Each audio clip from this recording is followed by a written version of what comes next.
Pada video kali ini kita akan belajar tema 7, peristiwa dalam kehidupan, subtema 1, peristiwa kebangsaan masa penjajahan, pembelajaran 3. Apa yang akan kita pelajari? Ya, hari ini kita akan belajar mengenai yang pertama, sistem tanam paksa pemerintah kolonial Belanda. Yang kedua, kita akan belajar peristiwa perlawanan terhadap Portugis dan Belanda. Serta yang terakhir kita akan belajar keragaman suku bangsa dan faktor penyebabnya. Berbagai kebijakan pemerintah kolonial telah menyengsarakan rakyat Indonesia. Salah satunya sistem tanam paksa yang dilaksanakan pemerintah kolonial Belanda. Apakah sistem tanam paksa itu? Apa pengaruhnya terhadap kehidupan rakyat Indonesia? Ya, kita akan mempelajarinya lebih lanjut. Sistem tanam paksa pemerintah kolonial Belanda. Pada masa kepemimpinan Johannes van den Bosch, Belanda memperkenalkan sistem tanam paksa. Sistem tanam paksa pertama kali diperkenalkan di Jawa dan dikembangkan di daerah-daerah lain di luar Jawa. Di Sumatera Barat, sistem tanam paksa dimulai sejak tahun 1847. Saat itu, penduduk yang telah lama menanam kopi secara bebas dipaksa menanam kopi untuk diserahkan kepada pemerintah kolonial. Sistem yang hampir sama juga dilaksanakan di tempat lain seperti Minahasa, Lampung, dan Palembang. Kopi merupakan tanaman utama di Sumatera Barat dan Minahasa. Adapun lada merupakan tanaman utama di Lampung dan Palembang. Di Minahasa, kebijakan yang sama kemudian juga berlaku pada tanaman kelapa.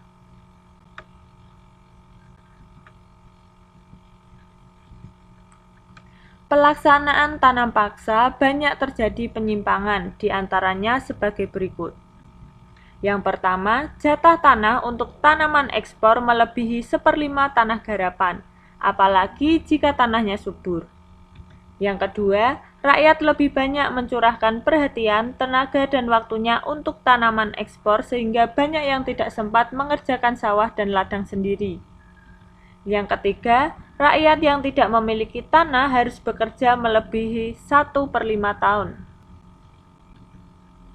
Yang keempat, waktu pelaksanaan tanam paksa ternyata melebihi waktu tanam padi, atau 3 bulan, sebab tanaman-tanaman perkebunan memerlukan perawatan terus-menerus. Yang kelima, setiap kelebihan hasil panen dari jumlah pajak yang harus dibayarkan kembali kepada rakyat ternyata tidak dikembalikan kepada rakyat. Yang keenam, kegagalan panen tanaman wajib menjadi tanggung jawab rakyat atau petani. Adanya penyimpangan-penyimpangan pelaksanaan tanam paksa membawa akibat yang memberatkan rakyat Indonesia. Akibat penyimpangan pelaksanaan tanam paksa tersebut antara lain, banyak tanah terbengkalai sehingga panen gagal, rakyat makin menderita, wabah penyakit merajalela, bahaya kelaparan melanda Cirebon dan memaksa rakyat mengungsi ke daerah lain untuk menyelamatkan diri. Kelaparan hebat juga terjadi di Grobogan yang mengakibatkan banyak kematian sehingga jumlah penduduk menurun tajam. Tanam paksa yang diterapkan Belanda di Indonesia ternyata mengakibatkan aksi penentangan. Berkat adanya kecaman dari berbagai pihak, akhirnya pemerintah Belanda menghapus tanam paksa secara bertahap.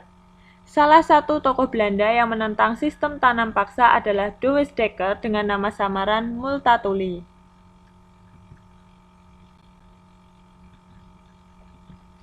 Dia menentang tanam paksa dengan mengarang buku berjudul Max Havelaar.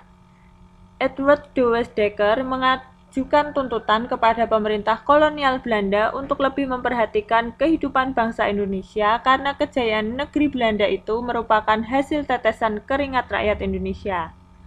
Dia mengusulkan langkah-langkah untuk membalas budi baik bangsa Indonesia. Langkah-langkah tersebut adalah sebagai berikut. Yang pertama, pendidikan atau edukasi. Yang kedua, membangun saluran pengairan atau irigasi.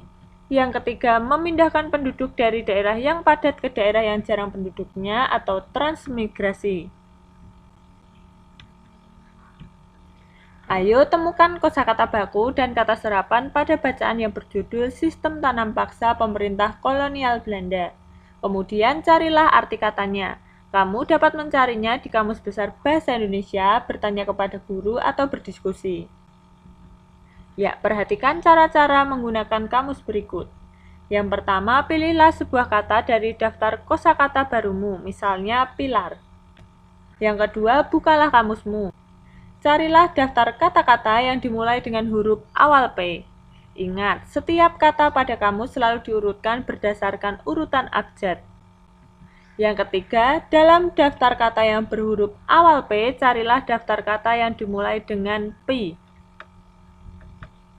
Yang keempat, carilah daftar kata yang dimulai dengan pil. Kata pilar akan kamu temukan di antara kata-kata itu. Selamat mencari! Ya, berikut ini adalah contoh kosakata pada bacaan. Ya, yang pertama ada kosakata baku wajib, artinya harus dilakukan. Kemudian kosakata baku yang kedua pemerintah, artinya orang atau lembaga yang mengatur tata laksana suatu negara. Yang ketiga ada petani, artinya orang berusaha atau berkegiatan mengolah tanah untuk diambil hasilnya. Yang keempat, panen, artinya pemungutan hasil pertanian. Dan yang kelima ada kata rakyat, artinya orang yang berada di suatu negara dan diakui keberadaannya oleh pemerintah. Sedangkan untuk kosakata serapan ada kata kolonial, artinya penjajahan. Yang kedua, ekspor, artinya mengirim barang ke luar negeri. Yang ketiga, edukasi, artinya pendidikan. Yang keempat, irigasi, artinya pengairan. Dan yang kelima, sistem, artinya himpunan dari bagian-bagian yang saling berhubungan. Selanjutnya, pahamilah bacaan. Tuliskan informasi penting dalam bacaan ke dalam kolom-kolom berikut dengan menggunakan prinsip apa, di mana, kapan, siapa, mengapa, dan bagaimana. Ya. Informasi pentingnya yang pertama, apakah tanam paksa itu? Ya, sistem yang memaksa rakyat menanam komoditas tertentu dengan peraturan tertentu. Kemudian, siapakah yang menerapkan tanam paksa itu? Ya, jawabnya pemerintah kolonial Belanda. Yang ketiga, di manakah tanam paksa itu dilaksanakan? Ya, jawabnya tanam paksa dilaksanakan di Pulau Jawa, Sumatera Barat, Minahasa, Lampung, dan Palembang.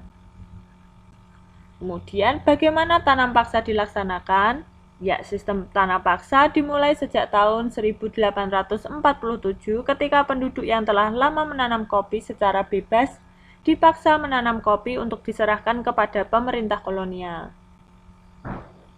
Nah, kemudian apa akibat tanam paksa itu? Ya, akibatnya penyimpangan pelaksanaan tanam paksa antara lain banyak tanah yang terbengkalai sehingga panen gagal, rakyat makin menderita, wabah penyakit merajalela, bahaya kelaparan di Cirebon yang memaksa rakyat mengungsi ke daerah lain untuk menyelamatkan diri, kelaparan hebat di Grobogan sehingga banyak terjadi kematian dan menyebabkan jumlah penduduk menurun tajam. Kemudian, selanjutnya, siapakah penentang tanam paksa itu? Ya, penentang tanam paksa rakyat Indonesia dan Douwe Dekker.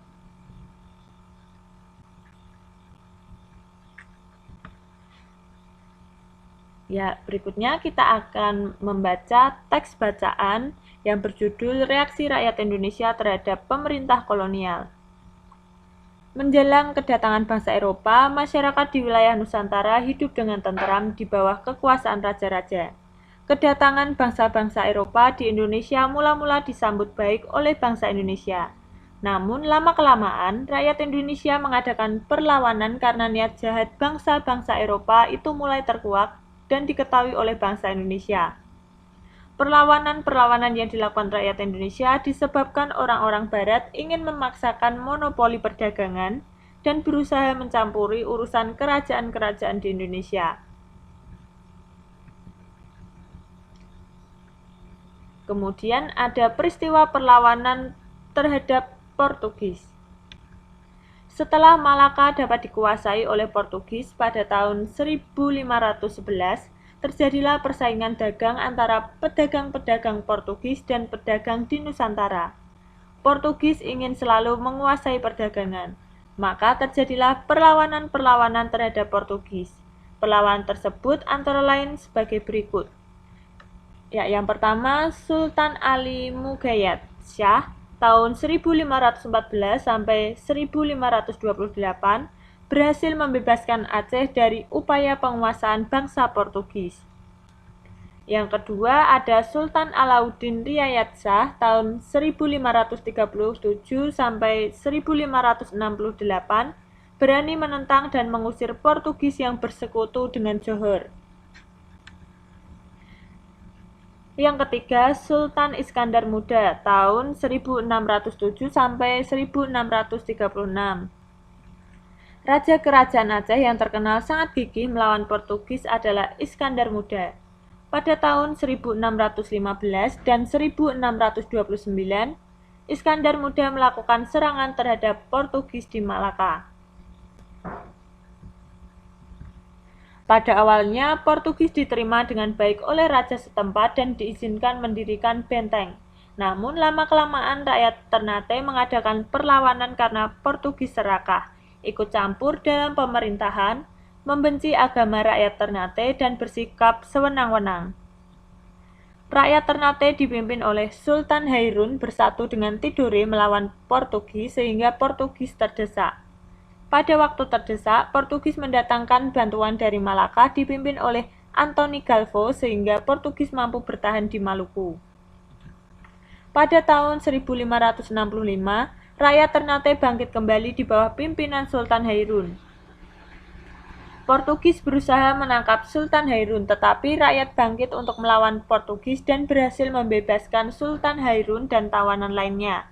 Akan tetapi, Portugis melakukan tindakan licik dengan mengajak Sultan Hairun berunding. Dalam perundingan, Sultan Hairun ditangkap dan dibunuh. Perlawanan rakyat Ternate dilanjutkan di bawah pimpinan Sultan Baabullah, putra Sultan Hairun. Pada tahun 1574, benteng Portugis dapat direbut. Kemudian Portugis menyingkir ke Hitu dan akhirnya menguasai dan menetap di Timur Timur sampai tahun 1975.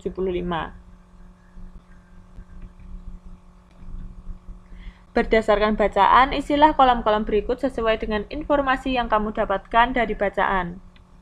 Peristiwa perlawanan terhadap Portugis. Alasan Ternate melakukan perlawanan yakni Ternate mengadakan perlawanan karena Portugis serakah, ikut campur dalam pemerintahan, membenci agama rakyat Ternate dan bersikap sewenang-wenang. Kemudian, pemimpin rakyat Aceh dan Ternate yang melakukan perlawanan.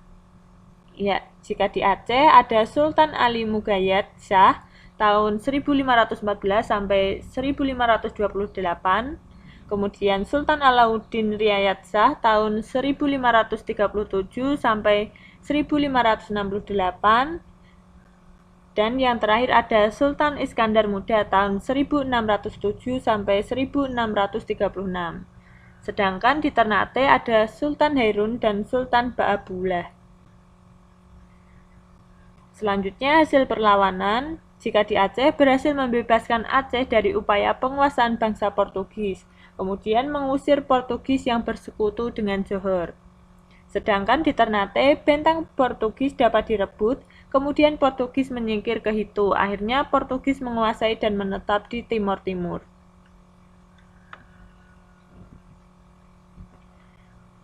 Selanjutnya, peristiwa perlawanan terhadap Belanda. Berikut beberapa tokoh dari beberapa daerah yang memimpin perlawanan terhadap Belanda. Yang pertama ada Sultan Hasanuddin dari Makassar. Yang kedua ada Pangeran Antasari dari Banjarmasin, Kalimantan Selatan. Yang ketiga Patimura dari Maluku. Kemudian ada Sisingamangaraja dari Sumatera Utara. Sultan Ageng Tirtayasa dari Banten. Pangeran Diponegoro dari Yogyakarta. serta ada Silas Papare dari Papua.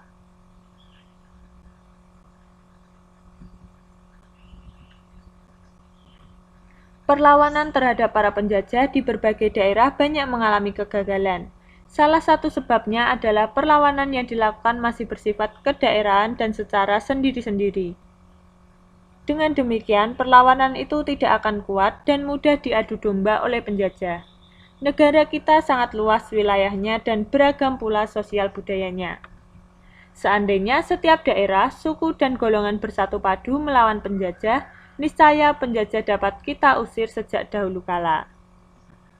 Ya, tahukah kamu keragaman sosial budaya yang dimiliki oleh bangsa kita?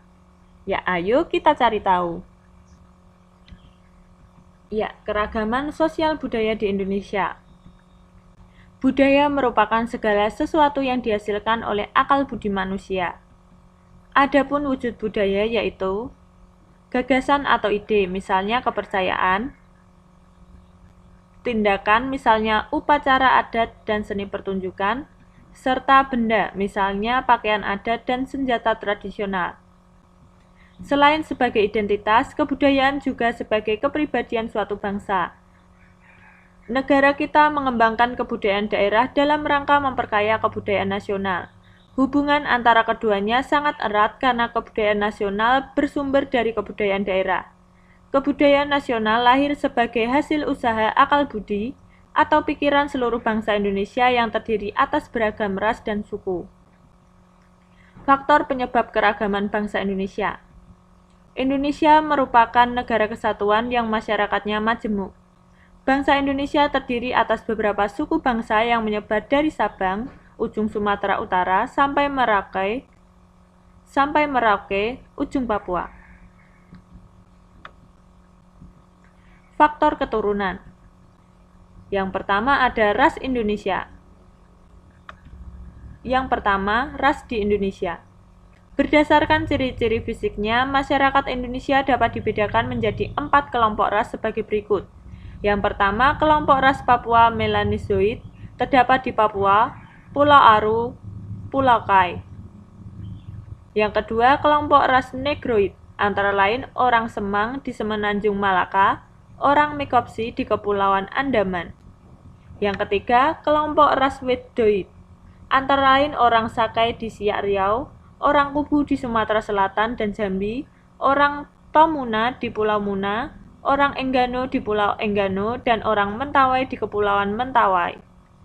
Yang keempat, kelompok ras Melayu Mongoloid, yang dibedakan menjadi 2 golongan. Yang pertama, ras Proto-Melayu atau Melayu tua, antara lain suku Batak, suku Toraja, dan suku Dayak. Kemudian, di samping kelompok ras di atas, masyarakat Indonesia juga terdiri atas kelompok warga keturunan Cina atau ras Mongoloid, warga keturunan Arab, Pakistan, India, ras Kaukasoid, dan sebagainya yang hidup berdampingan membaur menjadi warga negara Indonesia. Masyarakat Indonesia tidak mengenal superioritas suatu ras dan tidak menganut paham rasialisme. Ya, berikut ini adalah contoh ras khusus. Ada Busman, Vedoid, Polynesian, dan Ainu. Kemudian ras Kaukasid, yakni Nordi, Mediterranean, Alpin, dan Indik. Selanjutnya ras Mongoloid. Ada Asiatic Mongoloid, kemudian Malayan Mongoloid, dan American Mongoloid. Selanjutnya ras Negroid. Ada Negrito, African Negroid, dan Melanesian.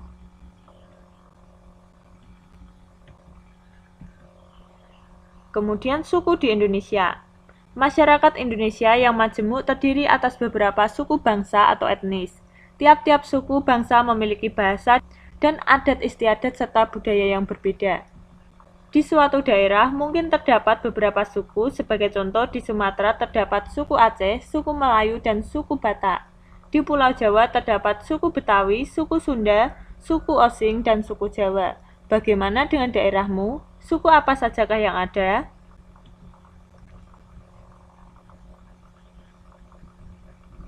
Ya. Selanjutnya, perbedaan kondisi geografis.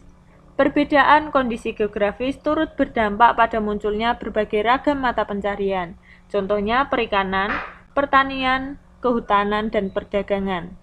Pada setiap bidang tersebut, mereka akan mengembangkan corak kebudayaan yang khas dan cocok dengan kondisi geografis lingkungan tempat tinggalnya.